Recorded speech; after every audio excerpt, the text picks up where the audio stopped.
this right now. There has to be a substantial reason why this is happening. Wait, dark mafia oki romance, which let's crack on. Hi guys, welcome back to my channel. If you're new here, my name is Benita and I'm so happy to have you joining me today.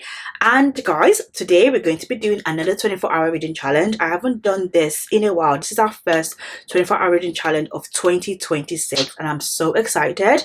I've done it a few times before. I have a place on my channel with all the previous 24-hour reading challenge, so you can go peruse and see how we do. I am starting a lot later than I normally start. Normally when I do this, I try to start as early as possible. It is now 1 o'clock in the afternoon, like 1:30 actually right now, so I'm gonna have to read a lot today. I do this over 2 days. I set a timer and I normally do 12 hours today, Saturday, and 12 hours tomorrow, Sunday. But as I said, I'm already starting quite late in the day, so I'm going to try and maybe do 10 hours today and then 14 hours tomorrow. I'll see how I feel. And I use a timer method, so I set a timer on my phone or my iPad or whatever. For this challenge, I'm only going to pause the timer when I'm sleeping. We have to finish this on Sunday. Like, I'm back at work on Monday, you know. So that's kind of the plan agenda for this. I love filming this. It's just a good way to tackle my TBR, and I do have a lot of books on my TBR because lately all I've been reading are books I know my TBR, my radar, because I am still in that romance tunnel vision, guys. Tomorrow is the 1st of February. I have been in this romance tunnel for the past 2 months and I'm not shifting.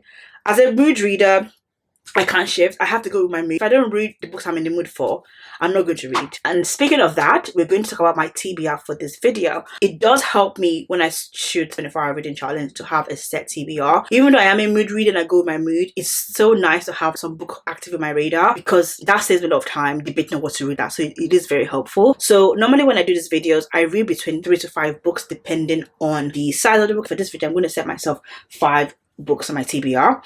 So the first book, which is a book I started last night, I'm about 12% into it right now. It's Gyron Park by Nonika Knight. Enemies to lovers or rivals to lovers romance, where the 2 main characters are rival motocross riders. It's the first book in the From Nothing series. I think there's 3 books in the series so far, and the first 2 books are about this character, and then the 3rd book is about like different couples, but I know they're all romance. This author is, I think she only writes romance, which is quite interesting. That'll be the first book on our TBR today. The second book is Kiss the Villain by Rena Kent, guys. So I read God of Fury by Rena Kent 2 weeks ago now, I think. That book about being chemistry in the best way possible. I love that book so much. 5-star, no notes. I loved it. And I just realized that Kiss the Villain is also an romance by Rena Kent, because I think she has 2 so far. This Kiss the Villain book is basically the first book in like this new series, where I think it's only an romance series, which is quite interesting. This book does follow, I think it's Killian's older brother. So Killian is the MMC in the first book in the Legacy of the God series, I think God of Malice. Yeah, this book is about him, and we saw a tiny glimpse of him, and I don't know what his like love interest is in God of Fury. So I'm like, oh my god, I'm going to read that. So that is our second book in this. And then our third book is not an romance, but like I need to just like add something different in there. Bad Medicine by Kristen Ashley. This is the, I don't know what number this book is actually. Let's see. This is part of the Avenging Angel series. This book actually came out in December, so this is the 4th book in the Avenging Angel series, and I thought quite nice to just read it. The Song of Achilles. So this book has been on my physical TBR for 2 years. The entire time I've been on YouTube, this book has been on my TBR, and I've never read it because a lot of people tell me that it's very sad, it's very emotional, and yeah. But this book is an romance. I didn't know that. I realized this book is an romance lately, so I'm like, okay, I need to read this now. And a lot of people online are saying that Connor Story, who is the main character in It's a Rivalry, everyone's like singing about him he should be casted in this. I don't know. Anyway, so I'm very curious to read this because a lot of people have been banging about this lately. Has this actually been an option for a movie or show? I don't know. I don't think it has. 5th and final book today would be Us by Sabrina Bowen and Ellen Kennedy. So this is the second book in the, I guess the series is called Us or something.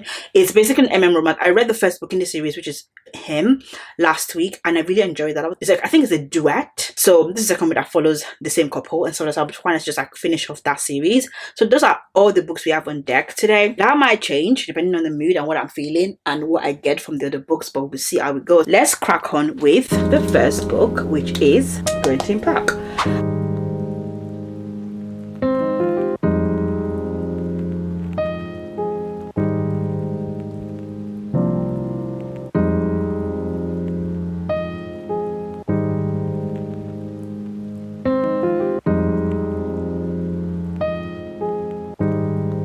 Setting the timer now. 24 hours.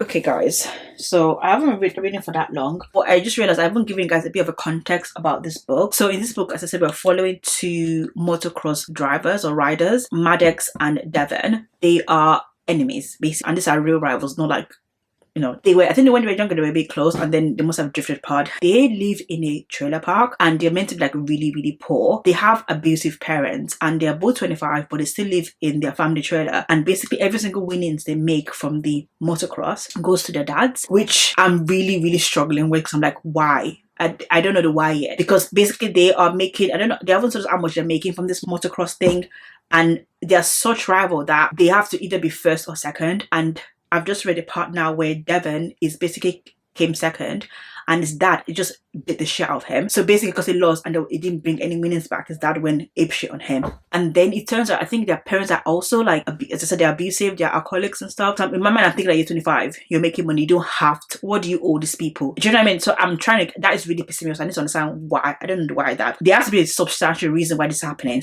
But their brothers are best friends. They are in this awkward position where like they hate each other, but they have to be around each other because first of all, they grew up in the same park. The way they interact with each other, you can tell they can't even stand to be in the same room as each other. Like Maddox is saying things like, oh my god, this guy's gonna die, but I'm really angry it's gonna die because I wanted him to die in my hand. I wanted to be the one to kill him. Like, that's how much they hate each other. So they're true enemies. This is quite interesting, but I feel like I might struggle with the old parent thing because of how much of enemies they are, how much they hate each other. I am very, very curious to when this transitions into lovers, how it's going to transition to love, because at this point, I don't know how.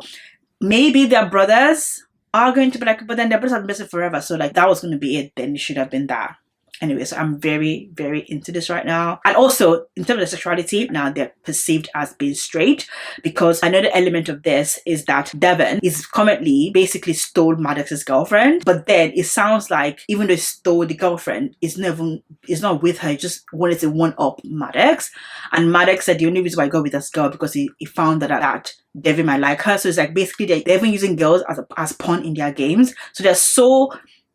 it's given like they secretly love each other, but then they hate each other. I wonder if this is like a gay for you kind of situation, obviously, because I'm in this MM bag now. I'm literally learning the lingo, and there are some stories where I don't want any other man but you kind of thing. I'm not gay for anybody else but you, so I'm straight normally, but you are the one that I'm willing to go gay for, or something like that. I think that's a thing.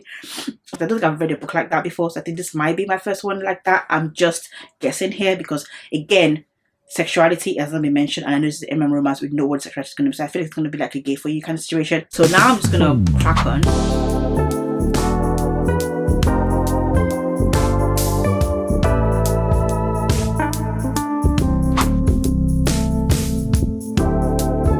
Okay guys, hi guys. So I just finished Grandin Park, and now we have about 20 hours on the clock.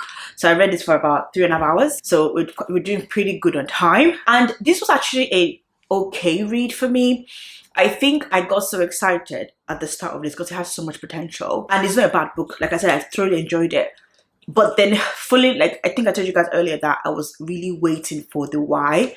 Because the dynamic they have with their parents was very odd to me, because they were meant to be like 25 years old. They're working. I don't know, they could have just stood up for themselves a little bit. So I was really struggling with that, because this would have made sense if they were like 17, 18, like young adult. Then it would make sense that they still were under their parents' leash. And the reason why they were supporting their parents and putting up with their parents' bullshit, it's not validated, so that felt a bit anticlimactic for me. But it didn't take me away from the story. I truly enjoyed it. Maddox and Devon are basically enemies to lovers, even though now that they're they're lovers, sorry, they still constantly fight each other. And I think fighting and hating each other and fighting is kind of like foreplay for them. So I said I really enjoyed this, and this book doesn't end the cliffhanger, but there is going to be a book 2 of their story, which is called Lot 62, and I think the third book is about their brothers. So I think I told you guys earlier that their brothers are best friends, but they hinted that they have their sexual experiences together with like they bring in like a third party or whatever and stuff. So I think the third book, which I'm not sure the title would be about them because there's 3 books in the series, I think I'll rate this a 3.5 stars. I didn't connect to them as emotional as I thought I would, but it wasn't a bad book, but I think it was just not as strong as I thought. And I don't know, so it wasn't a bad book, but it wasn't super great. So but I'm happy I've read this. One thing I did love about this I'm going to talk about is like I was really worried because of the way it started out, all the violence and all like the toxic thing with their parents. I thought it was going to be a lot of like homophobia, but that wasn't even a non-issue. Like they came out. They didn't even come out. So people came out for them because everyone knew that the reason why they had so much sexual tension, even though they hated each other so much, like the sexual tension was so intense. Everyone felt. I love that part about this. It was just like that was the non-issue. It wasn't like a big like hate blah blah blah kind of thing. It's 5:30, even though it's dark outside, and I've moved here. So basically, in my reading room, I can read it in my reading room, but like I just like sitting here, so it's a lot more cozier. So I'm going to be staying here for the rest of the evening. So we're going to move on to our next book, Kiss the Villain. I'm going to continue the stuff today. Kiss the Villain by Rena Kent, a dark enemies to lovers. Ooh.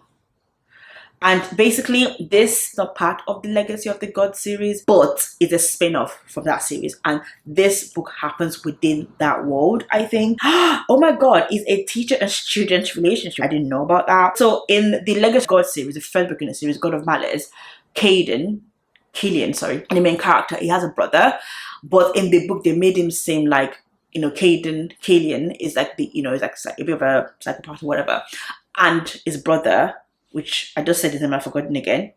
His brother's like the golden boy. Oh my god, you guys, I love it. The artwork is always insane. I love that. Anyway, so we are going into this next. It's about 360 pages, so I think I could probably finish this book tonight and maybe start another book before I go to bed tonight. That is the aim for this channel. I think I can do it. So yeah, guys, let's crack on with the next book.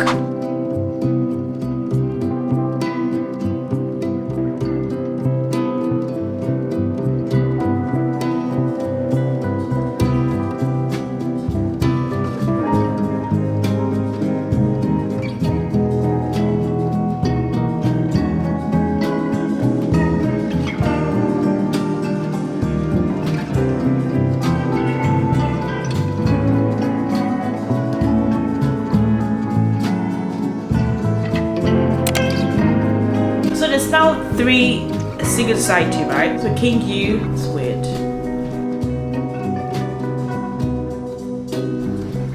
Oh my god. Oh wow, he is dark. I think it's even more unhinged than Killian, because Killian, is outward. What is this what you get? Garrett is basically secretly evil. No one knows what's capable of. That is more deadly. It's a silent assassin. Oh my god. Okay, because I was thinking that what's Garrett got to offer? Like obviously we saw the tiny like snippet of this like his relationship with the man in God of Fury, but we didn't get a lot of details and stuff. So I wasn't expecting it to be like kind of unhinged. So oh my god, is this going to be like God of Fury? Because God of Fury me up. Like I love that book so much. That book it's one of the best books I've read so far this year. Like amazing. So I am very, very, very happy and optimistic that this is going to deliver the same vibe as God of Fury. Perfect.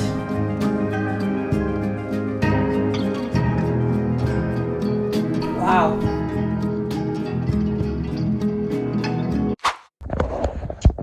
Okay guys, I'm actually recording my phone because I can't be bothered to go grab my camera. I'm so sleepy. So it's 10 o'clock right now and I can barely keep my eyes open, guys, but I wanted to give you guys a quick update. I am still reading Kiss the Villain, which is insane, guys. It's insane. It's like very similar to God of Fury, but not at the same time. The characters are completely different, but they're still unhinged. But I love this because both of the characters are unhinged in their own way. Like Garrett is so, oh my god, I just love his character so much. Like I like the dynamic between him and Caden. It's so cute. I'm just so tired, so I'm just gonna sleep, because if not, I'm just not going to retain any information. So I'm gonna go to bed. But if I wake up later and then the night, which I normally will, to read, I'll keep you guys updated. But yeah, so we're going to pause this timer now at 17 hours.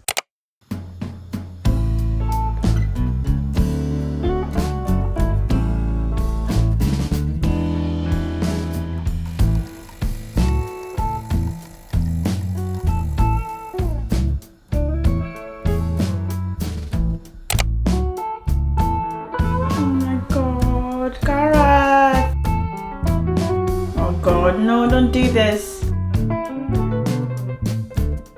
My heart is breaking for Garrett. Oh my god. Oh, this scene is so horrible. Oh my god. I am obsessed with Garrett. He has an obsessive personality, and when it falls for someone, it becomes obsessed, like he's unhinged. And I really resonate with him, and this scene. The PI! Oh no, this is going to end bad.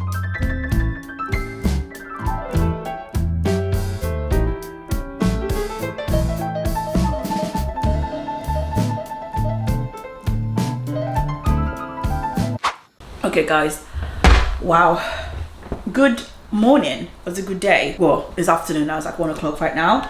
And I just finished Kiss the Villain by Rena Kent, and oh my god, that was such a joy to read. I think I told you guys last night, like it's very similar to God of Fury in terms of vibe, but it's a completely different story. These two characters, Garrett and Killian, are basically both morally grey MMCs, so watching them for each other is just such a joy to read.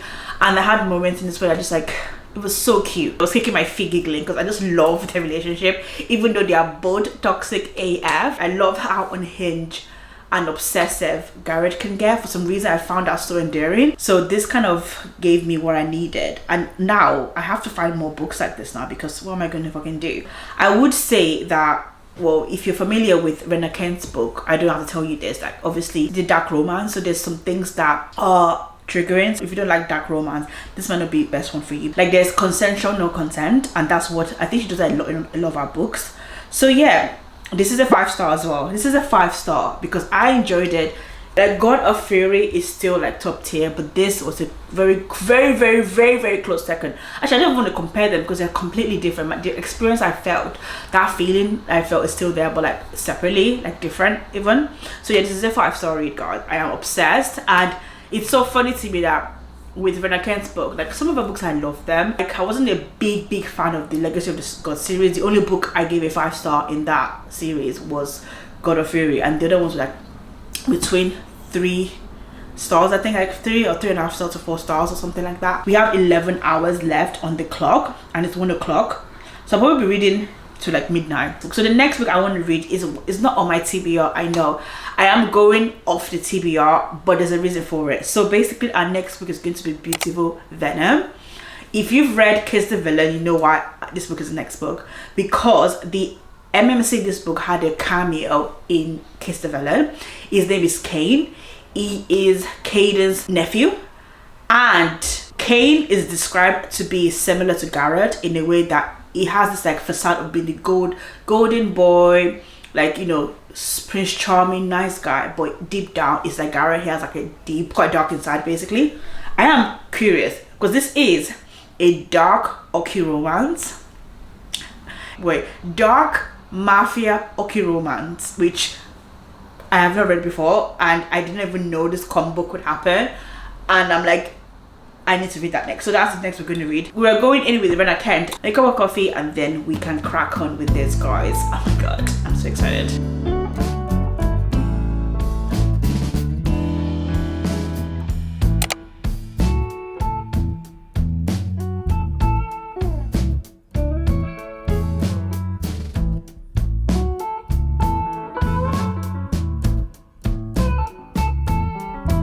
Oh guys, oh my god, I literally just realized I haven't spoken to you since I started this book, and I finished it now because I was just so into it. We have finished Beautiful Venom by Rena Kent. I had to think then. Book was a very interesting one. You guys saw it when I started this book. I was so excited to read it because it just sounded like it was up my street. Okay, romance with dark romance and mafia romance, like it's all like bundled in one. And I'm not gonna lie, like the first 75% to 80% I ate this book up, like it made a lot of sense. But then for some reason I can't explain, the last like 15% just felt a bit like lackluster. It wasn't bad, I didn't like it. I was on this like high reading the first 80% or 85%. I'm gonna rate this a 4 star, so it's not bad at all. But I did think that sometimes, especially with younger adult series that Rena Kent does, for example the Legacy of the Gods series and this, the reason why I haven't enjoyed majority of them compared to other series is because the characters are so young that this one felt so more unrealistic. Because okay, let me just go back in the, so in this book we are following Kane, Dahlia. Basically Kane is in university, he's a hockey player, so this is also set in like a private university, like it's like small town, like everyone's really wealthy, and then they're all part of this like mafia organization, or is it mafia or secret organization, something like that. And basically Kane is like next in line for his dad, and his dad is pure evil. His dad Grant, we've met him in Case the Villain. Dania is from a very poor side of the family. She goes to uni as a scholarship student. Basically, she's trying to get into the secret society that Kane is in because she believes that one of them attacked her foster sister. She's trying to investigate that, and that's kind of like the premise. So basically, like she thought Kane was going to be the easiest way to get into the organization because she believes it's like the safer one. But I think I told you guys earlier that it's very similar to Garrett in a way that is like put on this facade of being like this innocent nice guy, but deep down it's very dark. So I really enjoyed that they're like their back and forth relationship, blah blah blah. That's quite nice. And I'm not gonna lie to say I really enjoyed the 4-star read, but sometimes it was quite hard for me to kind of like, I know this is fiction and it's like, you know, it's not real and things like that, but sometimes it's quite hard for me to kind of commit that a 21-year-old is not going to be the head of his family, like a mafia thing. I don't know. And then it's back like if it's okay, so basically something happened and now it's like it's not like the head of his family side, because basically in this organization, this mafia, there's like 3 top families. So Kane is one of them, and then 2 other characters, Preston and Jude, which I think the next 2 books are about them. They are also part of the organization, like next in line kind of thing. I really struggled with disassociating the fact that it's a 1-year-old now that it's like now the head of his family, while he's going back to school and then still playing hockey. It sounds like it's a big organization like billionaires. Surely will quit hockey or like not really good to school anymore, something like that, just like, you know, because it's not like the head of the empire kind of thing. So it's not a big deal. I'm just nitpicking here, but that's what I'm saying. I really struggled to kind of disassociate that from this, but I said it was really nice. So the next book in the series, which is Sweet Venom, basically follows her foster sister and Jude, which is going to be very interesting because I really want to read that, but I'm not going to read that this week because I'm probably going to read this week, but I think we need to go back to my TBR. And then the last book in the series, Tempting Venom, is going to be an romance, which I think is going to be so good because it's like literally this is rivals, enemies to lovers, and this is going to be their actual enemies to lovers because it's a dark romance, so they're actual enemies. And I think I am going to enjoy that 3rd book more because I'm really into romance as well. That comes out in June. We have about 4.5 hours left on the clock. It's 7:30. Let me read back to my TBR because I can't remember what I listed yesterday. Song of Achilles, Horse, and Bad Medicine. I think I'm actually going to read Us by Sabrina Bowen because it's a duet, and I read the 1st book last week. I just want to finish that series, so I think I'm just going to read that. I don't want to have another incomplete series. I have so many of them already. romance, obviously, but it's like a friends to lovers romance, and they're hockey players basically. So in the 1st book, they basically kind of like got together. They were like friends when they were younger, and then at the end of that, they basically moved in together. Like one of them is playing like professional hockey, and the other one is coaching like a junior team or something like that. But that's what I think in this book we're gonna figure out how they live their life together and kind of like how they make a life now. So it's quite nice. I'm hoping like it's gonna give me like the long game vibe because it's like, you know, like an epilogue of their life. You guys know by now I love an epilogue. Oh, 272 pages. So this is actually perfect. Where's that Jamie? Oh my god, they're so cute. Warm, fuzzy feeling kind of vibe. I am expecting that. I'm expecting the long game energy in this one.